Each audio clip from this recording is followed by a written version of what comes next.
Merci d'être toujours au rendez-vous. Bonjour et bienvenue dans le 13h de RTI 1. Le premier conseil des ministres de l'année 2021 s'est tenu hier en présence du chef de l'État, le président Alassane Ouattara. Une réunion au cours de laquelle il a été question de la lutte contre le coronavirus qui revient en force et de l'ECO, la monnaie unique de la communauté économique des États de l'Afrique de l'Ouest. Le ministère de la Promotion de la Riziculture et une entreprise spécialisée dans la fourniture de technologies et de services d'accompagnement à l'agriculture ont signé une convention de partenariat, ce qui devrait permettre un accès aisé des producteurs aux intrants et semences de qualité, de quoi améliorer la productivité de la riziculture ivoirienne. Les images du Capitole des États-Unis à Washington, envahi par des partisans pro-Trump, ont choqué le monde entier. Washington a été le théâtre de scènes inimaginables hier. Une foule pro-Trump rassemblée pour manifester contre la certification des résultats de la présidentielle a envahi le Capitole, temple de la démocratie américaine. Ici en Côte d'Ivoire, le président Alassane Ouattara a quitté Abidjan ce jeudi 7 janvier 2021 pour Accra au Ghana, où il participe à la cérémonie solennelle de prestation de serment du président de la République élu du Ghana, Nana Akufo-Addo. Vous le voyez là en image, le chef de l'État a été raccompagné ce matin à l'aéroport par le Premier ministre Ahmed Bakayoko, le ministre d'État Patrick Achi et plusieurs membres du gouvernement. Il regagnera Abidjan dans l'après-midi. Hier, mercredi, un conseil des ministres s'est tenu au palais de la présidence de la République. Je vous le disais en titre, c'était en présence du président Alassane Ouattara. À l'occasion donc de ce tout premier conseil de 2021, le chef de l'État et les membres du gouvernement se sont échangés les vœux de nouvel an avant le démarrage effectif des travaux. Le compte-rendu de Viviane Haïm.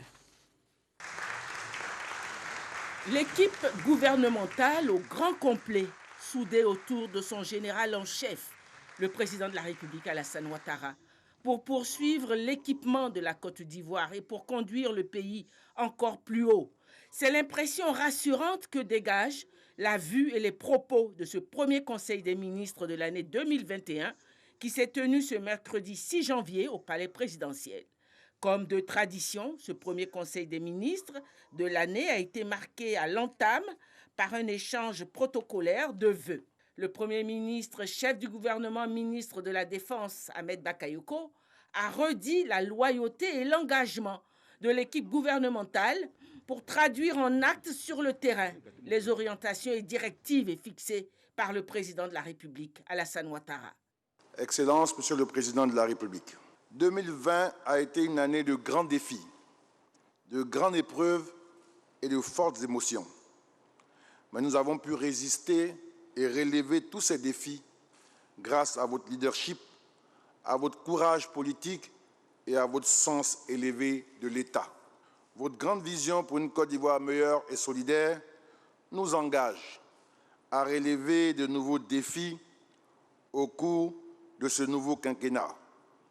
Il s'agira de consolider la paix par le dialogue, de consolider la paix par la justice et la vérité, de consolider la paix par le développement et la réduction de la pauvreté. À cela, Monsieur le Président, il convient de relever des priorités du premier trimestre de l'année. La préparation et l'organisation des prochaines élections législatives ouvertes et démocratiques. Nous devons également maintenir notre vigilance contre le terrorisme et les actes de violence politique. Les réponses à l'ensemble de ces défis feront l'objet du Plan national de développement PND 2021-2025, tiré lui-même de votre projet de société et de la vision Côte d'Ivoire 2030. Ce nouveau PND sera finalisé au cours de ce mois de janvier. Excellences, Monsieur le Président de la République, avec l'ensemble des membres du Conseil, nous prenons solennellement l'engagement de travailler avec toute la rigueur nécessaire, dans un esprit de loyauté, de solidarité et de patriotisme afin de relever votre grande ambition pour la Côte d'Ivoire. L'action gouvernementale que j'ai l'honneur de conduire sous votre haute autorité devra gagner davantage en rigueur et en efficacité. À son tour, le président de la République a réitéré sa confiance au Premier ministre et à l'ensemble de l'équipe gouvernementale, tout en faisant quelques recommandations. Monsieur le Premier ministre, chers frères, j'ai pris bonne note de vos propositions pour la réorganisation du processus de décision au niveau gouvernemental afin d'améliorer la qualité du travail, d'accélérer le traitement des dossiers dans la perspective de résultats plus satisfaisants et plus rapides au profit de nos populations. Au regard des importants défis à relever, je demande à tous les membres du gouvernement de redoubler d'efforts et de faire preuve d'une plus grande proximité avec nos compatriotes, qui constituent la finalité de notre action. Je demande à chacun de vous, frères et sœurs, jeunes que vous êtes, de faire preuve d'humilité et de proximité avec nos concitoyens. Pour terminer, je vous demande à chacune et à chacun de vous de continuer à œuvrer en faveur de la préservation de la paix et de la cohésion sociale dans notre cher pays. C'est sur cette note d'espoir que je voudrais clore mon propos en vous souhaitant à nouveau une très bonne et heureuse année 2021. Et je voudrais ajouter que je suis fier de vous. Après cet échange protocolaire, le Conseil des ministres a poursuivi sa séance par l'examen de plusieurs dossiers. Très belle et sainte année à vous aussi qui nous suivez. Après les vœux donc, place au travail, comme vous l'avez dit, Viviane Aïma, le Conseil des ministres a pu démarrer et entre autres sujets, il a été question de la mise en œuvre en Côte d'Ivoire de l'ECO, la monnaie unique de la CEDEAO et la riposte bien sûr du gouvernement face à la résurgence de la pandémie de Covid-19. On reste avec vous, Viviane Aïma. Ce premier Conseil des ministres de l'année a mis sur orbite l'ECO, la monnaie unique de la CEDEAO. La Côte d'Ivoire se prépare pour le passage à l'ECO. Le président de la République, Alassane Ouattara, a signé un projet de loi dans le sens des préparatifs pour la mise en œuvre de cette monnaie. Le Conseil a adopté un projet de loi autorisant le président de la République à ratifier l'accord de coopération entre les gouvernements des États membres de l'Union monétaire ouest-africaine, UMOA, et le gouvernement de la République française dans le cadre de la mise en œuvre de la monnaie unique ECO dans la région ouest-africaine signée le 21 décembre 2019 à Abidjan. Cet accord de coopération monétaire vise à préserver les paramètres économiques clés de stabilité monétaire et de résilience de la monnaie de l'UMOA, à savoir la parité fixe de la monnaie commune avec l'euro et le soutien apporté par la garantie de la France. En revanche, l'accord met un terme à la centralisation des réserves de change dans le compte d'opération ainsi qu'à la présence de la France dans les instances de gouvernance de l'Union. La ratification de cet accord permettra d'améliorer les échanges entre les pays membres de l'UMOA, de renforcer la stabilité et la résilience des économies et d'impulser une croissance forte, durable et inclusive au niveau de la sous-région. Concernant le domaine de la santé et l'hygiène publique, depuis quelques semaines, l'on assiste à une nouvelle augmentation des contaminations au coronavirus. Face à cette nouvelle menace, le Conseil des ministres a pris d'importantes mesures de riposte, dont la vaccination. Face à cette nouvelle vague de contamination, le gouvernement a pris les dispositions appropriées afin d'assurer une riposte conséquente. Ainsi, plus de 570 lits sont disponibles, dont 64 lits de réanimation dans le grand district d'Abidjan et 406 lits, dont 100 lits de réanimation à l'intérieur du pays. Au total, le dispositif national de prise en charge compte 976 lits, dont 164 lits de réanimation, afin de prendre en charge à la fois les cas modérés et les cas graves. En outre, une stratégie devant permettre à toutes les franges de la population d'avoir accès à des masques de protection de qualité a été mise en place. Des masques lavables certifiés seront mis à la disposition des populations dans les officines de pharmacie avec une contribution de 1 000 francs CFA pour un paquet de 3 masques par mois et par personne. Par ailleurs, dans le but de renforcer la lutte contre la pandémie, la Côte d'Ivoire a adhéré au mécanisme de financement COVAX afin d'accélérer la production et de réserver les vaccins contre la COVID-19.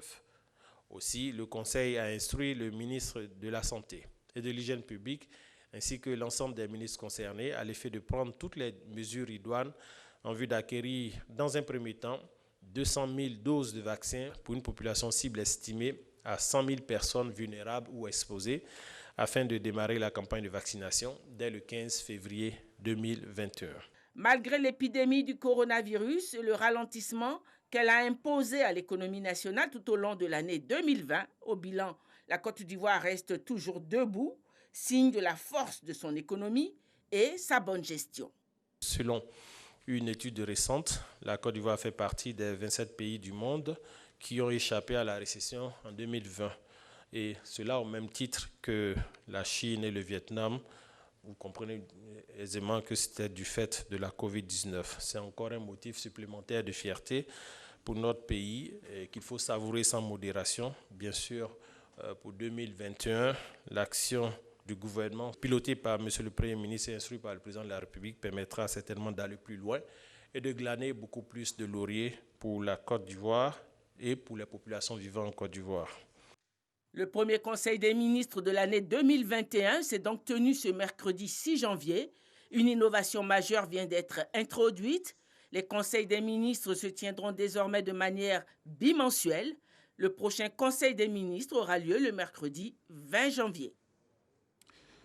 L'ancien président Laurent Gbagbo est-il sur le point de rentrer en Côte d'Ivoire? En tout cas, les conditions et les modalités de son retour sont discutées par le gouvernement et les proches de l'ancien chef d'État. C'est dans ce cadre d'ailleurs que le Premier ministre Ahmed Bakayoko a échangé hier avec Assoa Adou et Sébastien Danon Djedje, deux collaborateurs de Laurent Gbagbo. Le témoignage d'Alexis Ouedraogo. Assoa Adou et Danon Djedje ce mercredi à la primature. Les deux proches du président Laurent Gbagbo sont venus s'entretenir avec le chef du gouvernement sur les dispositions autour du retour de l'ancien chef d'État. Le président Laurent Gbagbo m'a chargé de me mettre en contact avec le gouvernement, donc avec le Premier ministre, pour préparer son retour. Et avec le ministre Danon Djedje, nous sommes déjà passés une fois. Cette fois-ci, nous sommes revenus pour qu'on aborde vraiment le vrai problème, voir tout ce qu'on doit faire. Et M. le Premier ministre est dans de très bonnes dispositions. Lui aussi, il veut que les choses évoluent rapidement pour que le président Gbagbo soit ici et que les Ivoiriens se retrouvent entre eux. C'est de ça que nous avions parlé. Bon, pour le moment, on est en discussion. Donc, permettez-moi de ne pas aller en profondeur. Mais sachez que tout évolue bien. Tout évolue bien dans un sens très positif. Et la mouvance entend bien se mobiliser pour les prochaines échéances électorales du 6 mars. En application de la loi portant composition, organisation, attribution et fonctionnement de la commission électorale indépendante et conformément aux recommandations du dialogue politique du 29 décembre 2020, la CEI invite les partis ou groupements politiques et le ministère de l'Intérieur et de la Sécurité à désigner leurs membres dans les commissions électorales locales à l'échelon régional, départemental, sous-préfectoral et communal sur toute l'étendue du territoire national. Les structures structures concernées devront déposer la liste de leurs membres au secrétariat permanent de la CEI, 6 à Abidjan, 2 Plateau, Carrefour, Duncan, au plus tard le 17 janvier 2021. La commission électorale indépendante compte sur l'engagement et la responsabilité de tous. À côté des questions électorales, il y a l'agriculture, se nourrir, et la riziculture est en bonne place. Une convention vient d'être signée entre le ministère de la Promotion de la riziculture et une entreprise spécialisée dans la fourniture de technologies et de services d'accompagnement à l'agriculture. Par cette convention, les parties s'engagent à améliorer l'accès des producteurs aux intrants et semences de qualité. Les précisions de Jean-Luc Bambo. Un autre palier de franchi dans la mise en œuvre de la stratégie nationale de développement de la riziculture SNDR 2020-2030. Cette fois, c'est un spécialiste historique dans la fourniture de technologies et de services d'accompagnement à l'agriculture qui s'engage à travers cet accord à accompagner la politique rizicole du pays. Ça va être des investissements. On veut monter déjà une unité de multiplication de semences en Côte d'Ivoire, avec aussi mettre l'accent sur la formation. Pour nous, c'est très important que les acteurs aujourd'hui soient bien formés et que ceux qui demain vont s'intéresser à cette culture-là soient aussi bien formés. Et notre cœur de métier, c'est aussi la fourniture d'intrants agricoles, de solutions agricoles. Et on va s'y atteler concrètement. Cette collaboration devrait aboutir sur la mise en place de fermes sémencières en Côte d'Ivoire et la production locale de variétés performantes de riz hybrides. Nous avons un volet important d'encadrement et un volet important aussi de production de semences de qualité au niveau de la Côte d'Ivoire. Parce que nous nous employons à faire en sorte que le riz produit en Côte d'Ivoire n'ait rien à envier aux autres riz. Le pays pourrait ainsi atteindre l'autosuffisance en riz et alimenter également le marché sous-régional. Pour le moment, la Côte d'Ivoire importe autour de 1 million de tonnes de riz annuellement. La consommation, elle, est estimée à plus de 1,8 million de tonnes par an. Le pain aussi est essentiel dans notre alimentation. C'est même un aliment de base traditionnel de nombreuses cultures. Le secteur de la boulangerie en Côte d'Ivoire est cependant en proie à d'énormes difficultés. Depuis 2018, il existe un haut patronat dédié à la boulangerie et à la pâtisserie, une instance qui devrait aider à juguler les problèmes. Le président de la fêtière rassure sur le prix du pain, tout en comptant être un interlocuteur crédible pour le développement du secteur. 150 francs et nos 350 francs CFA, le prix de la baguette, n'a pas encore changé dans les boulangeries. Cette consommatrice, inquiète les premiers jours de la divulgation de l'information à la mi-décembre dernier, est aujourd'hui rassurée. Elle qui tient à ses habitudes de consommatrice assidue de pain. Des clients rassurés, un secteur qui semble revitalisé, une embellie avec quelques bémols cependant. Moi je sais que la farine était à 10 000 pendant que le pain était à 150. Aujourd'hui, la même farine qui était à 10 000 pendant que le pain était à 150 est partie à 18 500 et le pain est toujours à 150. Ça veut dire que le prix a presque doublé et le pain est toujours à 150. Comment on fait pour en sortir alors? Bon, on fait avec. Des questions au centre de la deuxième assemblée générale élective de la fêtière des boulangers pâtissiers. Le prix de la matière première qui est la farine ne fait que grimper. Donc c'est de voir avec les autorités compétentes comment ouvrir un canal pour nous, les patrons boulangers, soit d'importer nos farines ou de discuter, permettre aux meuniers de raviser les prix de la farine parce que nous n'en pouvons plus. Assainir le secteur, être un interlocuteur crédible pour la tutelle, le ministère du Commerce, mais aussi celui de l'artisanat. Il faut donc un leader. L'Assemblée choisit donc par consensus Amadou Koulibaly, qui d'emblée rassure. Ce que je voulais dire à la population, c'est de rester calme. Le prix du pain, il y a une procédure spéciale pour changer le prix du pain. Et donc, le prix du pain est de 150 francs et il n'y a pas d'augmentation prévue le 15 janvier. Donc, le prix demeure 150 francs. Une certitude validée par le représentant du ministère du Commerce, sous le regard des partenaires et autres acteurs du secteur. Les meuniers, par exemple, le nouveau président du conseil d'administration peut alors décliner sa vision pour le développement du secteur des maîtres boulangers. Dans un premier temps, nous allons essayer d'assainir notre milieu, sensibiliser nos pairs n'est-ce pas, aux bonnes pratiques du métier, mais en même temps revendiquer auprès des gouvernants la réglementation idoine. Des défis qui attendent toute la corporation. Hormis la question des intrants, il y a entre autres celle de la distanciation de 500 mètres entre les boulangeries, pâtisseries et croissanteries. Ce sont là des chantiers en perspective. Et la santé reste un préalable à tous ces projets, à toutes ces actions. Le coronavirus veut être un frein. Nous nous devons de l'en empêcher en adoptant comme il le faut les gestes barrières.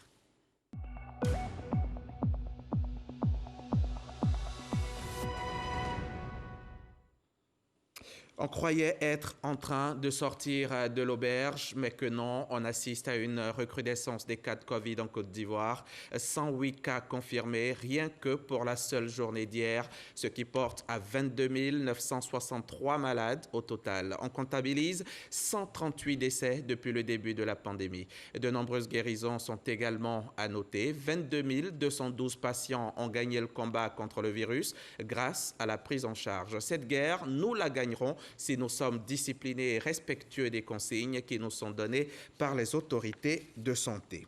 En attendant, le monstre tueur continue ce qu'il sait faire le mieux. Au Royaume-Uni, par exemple, le pays a franchi hier, pour la première fois depuis 8 mois, le seuil de 1000 décès liés au coronavirus en l'espace de 24 heures. 1041 décès précisément. Le pays, confronté à un nouveau variant très contagieux, a également fait état de 62 322 nouveaux cas de contamination. Le Royaume-Uni comptabilise désormais au total 77 300 décès dus à la pandémie de Covid-19 et 2 836 000 cas de contamination.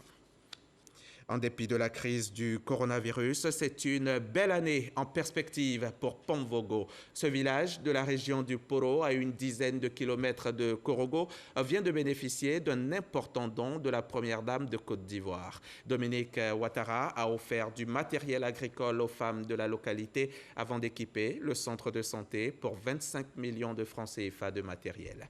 On voit cela avec Mahma Traoré qui en revient tout juste. Pour le passage à la nouvelle année, les populations du village de Ponvogo dans le département de Korogo ont eu droit à un festival pyrotechnique. Pour ces populations, c'est une année qui se termine de belle manière et une autre pleine d'espoir qui s'ouvre. Plus tôt dans la journée, le village de Ponvogo a vu son centre de santé être équipé en matériel d'une valeur de 25 millions de francs CFA. Les femmes du village ont aussi bénéficié de kits agricoles afin de développer leur culture maraîchère. Des dons offerts par la première dame de Côte d'Ivoire, Dominique Ouattara, et remis aux autorités préfectorales par le président de la mutuelle de développement de Ponvogo, Brahima Koulibaly. Merci à maman Dominique Ouattara. Elles ont été très flattées par la présence de ces lots que vous voyez. La première nuit que ces bagages ont passé ici, ce sont des femmes qui ont dormi là. Elles ont passé la nuit à surveiller ces colis. Tous nos remercie pour tous ces dons, pour tous ces nombreux dons. Je dis infiniment merci d'avoir pensé à Ponvogo. Pour ce que j'ai vu, vraiment vous n'avez rien envie de ce village. Nous envisageons d'avoir des blocs supplémentaires, des bâtiments supplémentaires. Vous avez au moins 15 lits de la même qualité que le CHR de Ponvogo. Nous avons décidé d'habiller Ponvogo dans ses plus beaux habits.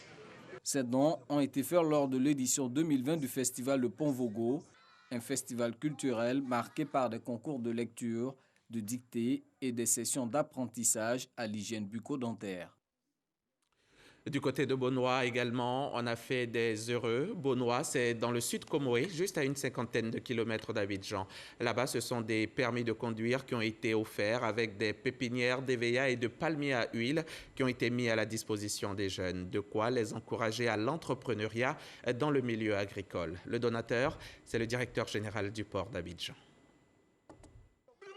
Chose promise, chose due. Aux différentes rencontres portant sur le retour de la paix et de la cohésion sociale à Bonois, Yacouba Hniessier avait promis un appui pour l'insertion des jeunes. Aujourd'hui, c'est chose faite. Le député maire d'Adiaké remet aux responsables de la génération Noé 150 bons de permis de conduire, des bons pour 50 hectares de pépinières de VA et de palmiers à huile. À cela s'ajoutent 250 chaises pour les réunions. Un don qui vient renforcer les initiatives de paix à Bonoua. Nous sommes tous heureux parce que quelqu'un qui a un permis, il a un premier emploi et il pourra nourrir au moins une famille. Il faut noter que depuis le mois d'octobre, lorsqu'il était venu, nous sommes allés sur le terrain pour sensibiliser nos pères. Apprenez la paix, l'amour et le vivre ensemble. Raison pour laquelle vous avez vu que le 31 octobre, il y a eu des élections, il y a eu quelques mouvements, mais il n'y a pas eu de morts. Depuis le 31 octobre jusqu'à aujourd'hui, il n'y a pas eu de morts. Donc il faut dire que nos pères ont compris le message du parrain. Le directeur général du port autonome d'Abidjan, Yacouba Hiensié, se réjouit du retour de la paix à Bonoua. Il invite par ailleurs les jeunes à œuvrer toujours pour leur insertion socio-professionnelle. Il ne s'agit pas de vous donner des pépinières pour vendre, il ne s'agit pas de vous faire des permis pour rien, il s'agit de vous aider à faire quelque chose. Si vous avez fait un hectare de palmiers, c'est bon. Vous avez fait un hectare de veillards, c'est toujours bon. Vous avez un permis qui peut vous servir à conduire soit un taxi ou quelque chose, c'est bon. Ce calme qui nous permet d'être là aujourd'hui, je souhaite que ce calme-là soit maintenu. Travailler toujours à préserver la paix, le climat de paix. Les mésententes, il y en a toujours. Les petites palabres, il y en a partout. Mais les petites palabres qui font qu'on va sur la route pour se blesser, c'est ça qu'il faut éviter. Yacouba Hiensié a signifié également aux populations de la volonté du président de la République Alassane Ouattara et de son gouvernement à toujours soutenir et financer toutes les initiatives d'emploi jeunes. Il demande aux chefs et aux femmes d'accompagner les jeunes dans leur quête permanente de la paix et de la cohésion sociale. Ce don constitue selon lui une première partie d'une série d'actions en faveur des jeunes et des femmes pour leur autonomisation financière. C'était un reportage de Mamadou Kwasi du service régional de la rédaction. Quelle est la contribution de l'UNEMSI à l'amélioration du système éducatif ivoirien? L'UNEMSI, c'est l'Union des enseignants musulmans de Côte d'Ivoire. Lors du dernier congrès de l'instance, les membres ont dressé la liste des problèmes du Conseil du système éducatif avant de faire des propositions pour une meilleure qualité de l'enseignement en Côte d'Ivoire. Le témoignage de Parka Sorokone. Contribution de l'UNEMSI à l'amélioration du système éducatif ivoirien. Cette problématique était au centre d'un panel organisé par l'Union nationale des enseignants musulmans de Côte d'Ivoire, UNEMSI. Ce panel, qui s'est tenu à la Bibliothèque nationale au Plateau, à l'occasion du 3e congrès ordinaire de l'UNEMSI, vise à dépeindre les maux qui minent le système éducatif ivoirien. Les responsables de cette union, à cette occasion, ont appelé de tous leurs vœux à une prise de conscience collective et individuelle quant à la qualité de l'enseignement en Côte d'Ivoire. Nous, l'enseignant doit être lui-même un exemple parce que nos élèves et étudiants ont souvent tendance à copier sur nous. Donc, moraliser le système éducatif ivoirien à travers le modèle de l'islam, voilà, en montrant le bon comportement, s'éloigner de la tricherie, de la fraude, conscientiser nos élèves. Le message des responsables de l'Union nationale des enseignants musulmans de Côte d'Ivoire et des panélistes bien perçus par enseignants, étudiants et parents d'élèves. Au sortir de là, c'est de dire aux collègues de faire sérieusement leur travail.